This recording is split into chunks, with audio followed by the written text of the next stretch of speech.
¿quiénes somos nosotros o nosotras? ¿Y quiénes son los otros? ¿Quiénes son estos que son distintos, estos que llegan?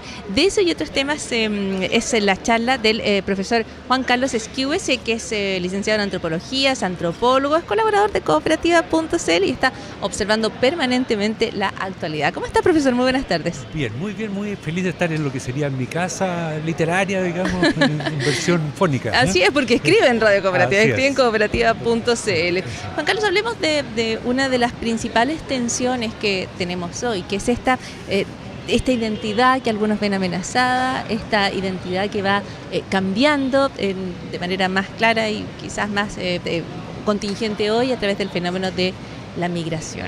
¿Cómo nos construimos en nosotros? ¿Cómo nos separamos de aquellos que consideramos distintos, diferentes, recién llegados?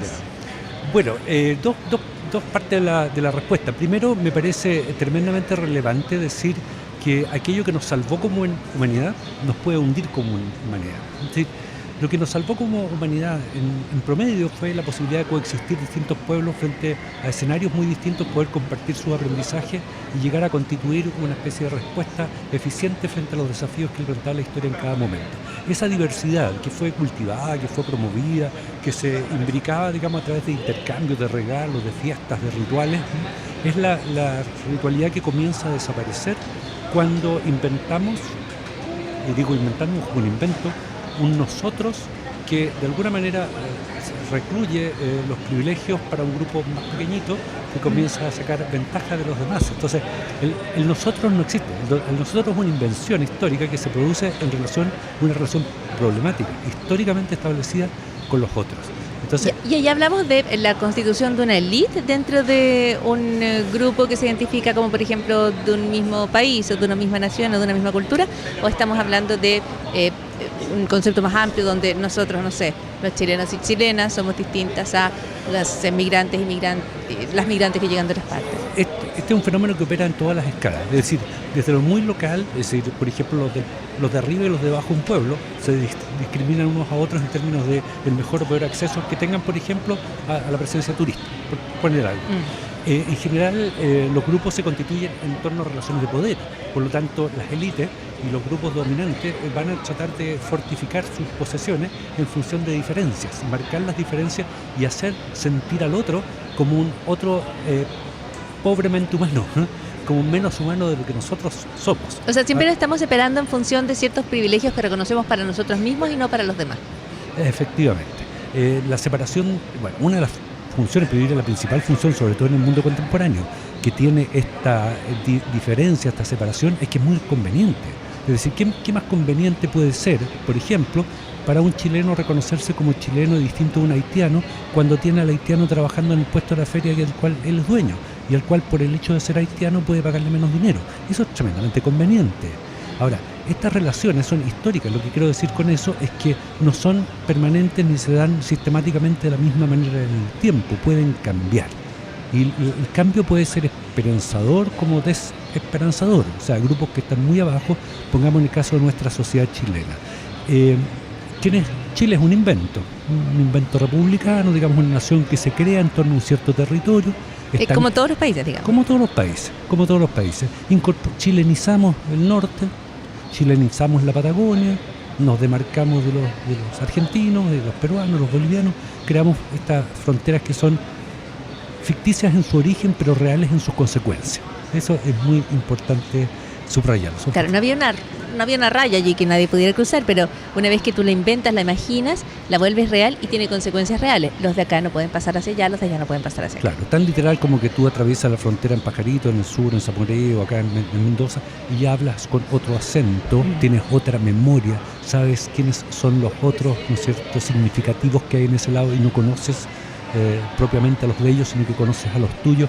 O sea, se produce este efecto diferenciador que, insisto, tiene como consecuencia principal la de asegurar ciertos privilegios a ciertos grupos.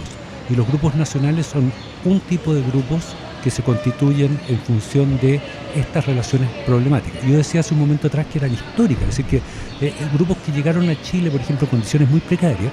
Me pongo, por ejemplo, con el caso de los sirios, palestinos y libaneses, que tuvieron una llegada a la sociedad chilena a partir de la primera mitad del siglo XX, y comienzan paso a paso, digamos, a escalar en la cuesta social chilena, y nunca han sido del todo aceptados, o sea, pero claramente los prejuicios que existieron en torno al surgimiento de la riqueza árabe en Chile, por ejemplo, los años 60, esos prejuicios se desvanecen progresivamente con el tiempo.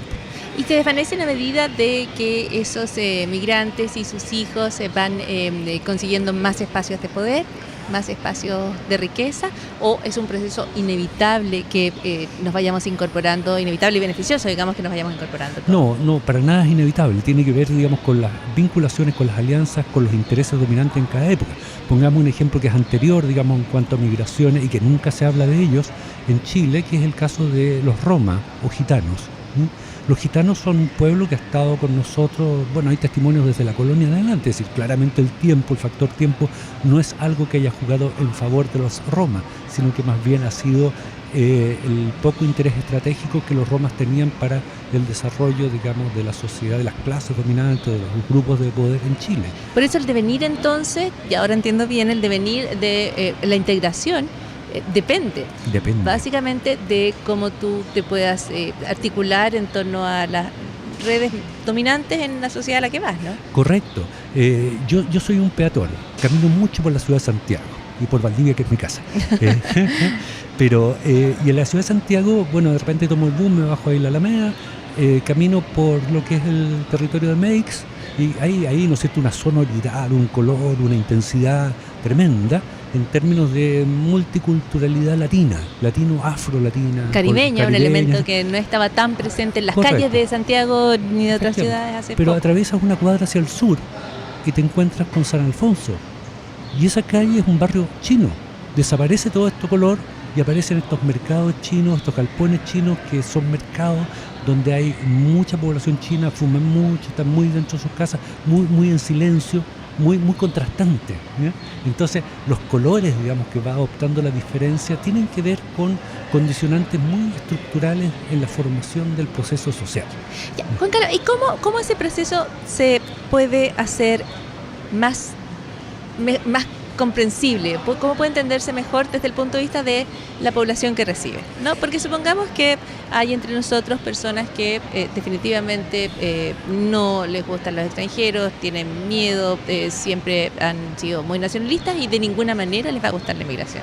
Pero supongamos que hay entre nosotros también personas que están abiertas a la migración, pero que empiezan a ver que sus barrios ya no son los mismos y empiezan a sentir una especie quizás de crisis de identidad. Dicen, esta era mi calle, estas eran las cosas que hacíamos, y todo eso ha cambiado. Yo pienso en gente mayor que vive en esos mismos barrios que usted me describía. Nosotros lo vemos mucho alrededor de Yungay. ¿Cómo se puede dar más herramientas? ¿Cómo nos damos más herramientas a nosotros mismos para integrar, para asumir que vivimos en una sociedad que va a ir cambiando de colores, que va a ir cambiando de tonos, que se va a ir enriqueciendo, que se va a ir diversificando? Sí, yo antes de pasar a ese segundo punto quería detenerme un poco en el primer punto. ¿Ya? Esa conducta nacionalista, digamos, muy xenófoba, una cosa muy chauvinista, lo que hace, mientras más destaca la discriminación, más oculta los beneficios que se logran a través de la migración. Es decir, por ejemplo, en Chile se ha generado todo un poder económico en torno al arriendo de inmuebles, a la inversión en inmuebles, al arriendo de piezas, y todos los que son propietarios, arrendatarios, los que arriendan, son todas personas chilenas. Y normalmente no las vemos, y nos hace presente la percepción de ellos como los grandes beneficiarios del proceso que ellos mismos de alguna manera denostan como algo, digamos, malo, que es básicamente el ya, o sea, no tenemos eso incorporado, no tenemos las voces de quienes dicen, bueno, pero ¿sabes qué? Esto para mí ha sido un nuevo negocio, una cuestión que yo no tenía. No tenemos esas voces y no las queremos tener, porque no nos conviene que los migrantes permanezcan en una condición subalterna de modo tal de poder sacar más provecho de ellos. O sea, pensemos en situaciones bien concretas. Una persona en la feria que trabajó con sus hijos, sus familiares que estaban atendiendo el puesto, hoy día tiene, digamos, entregando la mercadería a un haitiano, tiene a un peruano ordenando los estantes, y todo eso está permitiéndole producir el doble, el triple o 4 veces más de lo que antes producía. Y eso le significa un tremendo ingreso con menos familiar, costo, y eso con es un mucho mayor menos ingreso. costo. Y si tú visitas los barrios de la zona sur de Santiago, todos están arrendados con 1, 2 o 3 piezas a razón de 200, 300 mil pesos por pieza, lo que suma mucho más que los sueldos promedios que hay en esos mismos barrios. Entonces hay un tremendo lucro con respecto a la migración. Ahora, con respecto a lo segundo que tú dices, yo creo que es importante entender que solamente la condición ciudadana es la que nos permite hacernos cargo de estos procesos de transformación. Se habla de un poco de la presencia de los migrantes como un efecto sociófugo, en el sentido que expulsa a la población local, lo cual puede ser cierto, y de hecho uno piensa en Patronal, otro piensa en algunos barrios anteriores, y así ha sido. Pero simultáneamente se dan, y también el barrio de ustedes, que era parte de mi barrio, Yungay. ¿sí? Ha sido víctima del proceso de la gentrificación, y también ahí se produce una expulsión de la población local cuando los barrios empiezan a adquirir cierta notoriedad, y luego tenemos la ola, ¿no es cierto?, inmobiliaria que expulsa a la gente. Entonces, entre las grandes, o sea, si uno diría comparativamente en términos numéricos, lo que más expulsa a los abuelitos que están preocupados, lo que más los expulsa son estos tremendos edificios de 30, 40 pisos. En segundo lugar, probablemente la gentrificación, y en tercer lugar, el tema de la migración, con, ¿no es cierto?, la salvedad que la migración puede en parte de la población local producir ciertos beneficios para esa propia población local. Ahora, ¿cómo se resuelve el problema? Yo creo que la ciudadanía, cómo nos hacemos parte de esos procesos, cómo invitamos a ocupar las calles, cómo invitamos a ocupar las plazas, cómo las escuelas que están haciendo escuela con la Escuela Ecuador en el barrio de Yungay, que acoge una gran cantidad de migrantes y no migrantes, y que logra entonces crear climas de encuentro que otros lugares de la sociedad de Santiago son incapaces de generar. Y ahí se está haciendo probablemente esa integración, y si es en los colegios, además es a futuro. Muchísimas gracias por sus comentarios y reflexiones, Juan Carlos. Muchas gracias a ustedes, felicitaciones por el trabajo que hacen, y es una alegría haber estado en este programa. Ya, pues hasta la próxima, y se puede leer en cooperativa.cl. Juan Carlos Esquives, que ha estado ahí hoy con nosotros, licenciado en Antropología, antropólogo en la Universidad de Chile, doctor en Antropología de la Universidad de Minnesota. Hasta la próxima, Juan Carlos. Adiós.